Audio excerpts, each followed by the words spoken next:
क्या कोविड-19 फिर से लौट आया है? क्या फिर से लॉकडाउन लगने वाला है? लोग साल 2020 का वो दौर भूले भी नहीं थे, जब कोरोना ने पूरी दुनिया में कहर बरसाया था।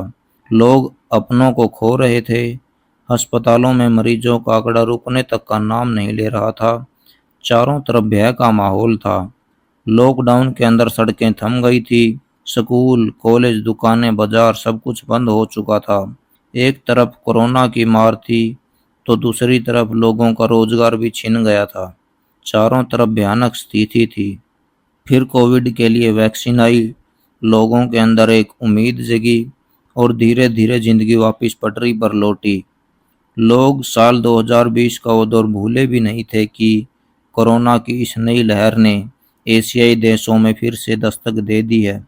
हांगकांग, सिंगापुर और चीन के कई हिस्सों में शुरू हुई कोरोना की इस लहर ने भारत में भी दस्तक दे दी है। 22 मई गुरुवार तक देश में कुल 257 एक्टिव केस थे।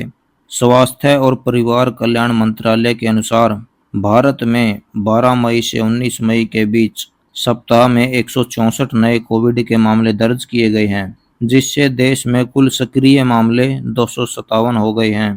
केरल में सबसे ज्यादा 95 मामले देखे गए हैं, जिनमें पिछले सप्ताह के मुकाबले 69 की वृद्धि दर्ज हुई है। इसके बाद तमिलनाडु में 66, महाराष्ट्र में 56 मामले सामने आए हैं। हालांकि स्वास्थ्य विशेषज्ञों के मुताबिक स्थिति नियंत्रण में है, चिंताजनक कोई बात नहीं है। लेकिन देश के सभी राज्यों को कोरोना के मामलों को लेकर अलर्ट किया गया है, क्योंकि इस बार कोरोना का नया वेरिएंट JN है, जो कि ओमिक्रॉन सब वेरिएंट का ही एक नया रूप है। WHO के अनुसार जो संक्रमण फैलाने में ज़्यादा असरदार हुआ है। अब सवाल ये है कि इसके फैलने का कारण क्या है। पहला, कमज़ोर इम्यूनिटी। कमज़ोर इम्यूनिटी में संक्रमण फैलने का खतरा ज़्यादा रहता है। दूसरा है ट्रैवल और क्राउड। घनी आबादी वाले क्षेत्रों और भीड़ में इसका संक्रमण फैलने का ज़्यादा खतरा रहता है। और तीसरा है लापरवाही। इस दौरान कुछ बातों का ध्यान रखना बेहद ज़रूरी है, जैसे साफ सफाई रखना, मास्क पहनना, सोशल डिस्टेंसिंग, हाथों को सैनिटाइजर से साफ करना इत्यादि।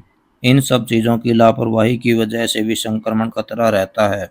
इसलिए ज़रूरी है कि अपनी आदतों को बदलें, भीड़ भाड़ वाली जगहों पर जाने से बचें।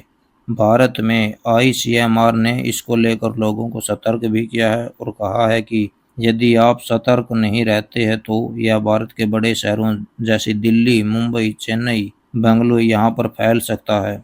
अब सवाल ये है कि यह पहले जितना ही खतरनाक होगा या नहीं।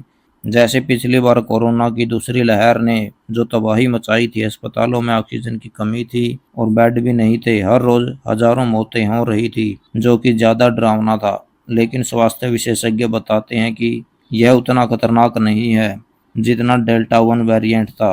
हालांकि भारत में कोरोना के कुछ मामले जरूर हैं, परंतु स्थिति चिंताजनक नहीं है। अभी तक अस्पताल में भर्ती कराने की जरूरत नहीं पड़ी है। हालांकि हांगकांग में कुछ मौतें हुई है, लेकिन उनमें ज्यादातर बुजुर्ग थे और जो पहले से ही किसी अन्य बीमारी से ग्रस्त थे। विशेषज्ञ बताते हैं कि इनमें बुजुर्गों और जिनकी इम्यूनिटी कम है उनको ज्यादा खतरा है, और जिन लोगों में डायबिटीज, हार्ट की बीमारियां हैं उनके लिए ये वेरिएंट थोड़ा खतरनाक हो सकता है। अब सवाल ये है कि इसके लक्षण क्या हैं।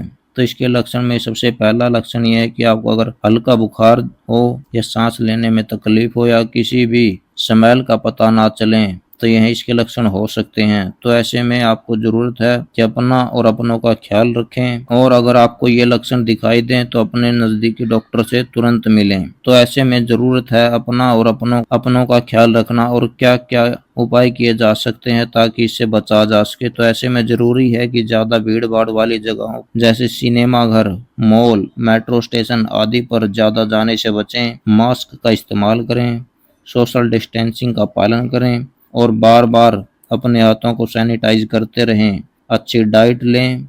इन सब बातों का ध्यान रखेंगे तो कोरोना का कुछ भी नहीं बिगाड़ पाएगा।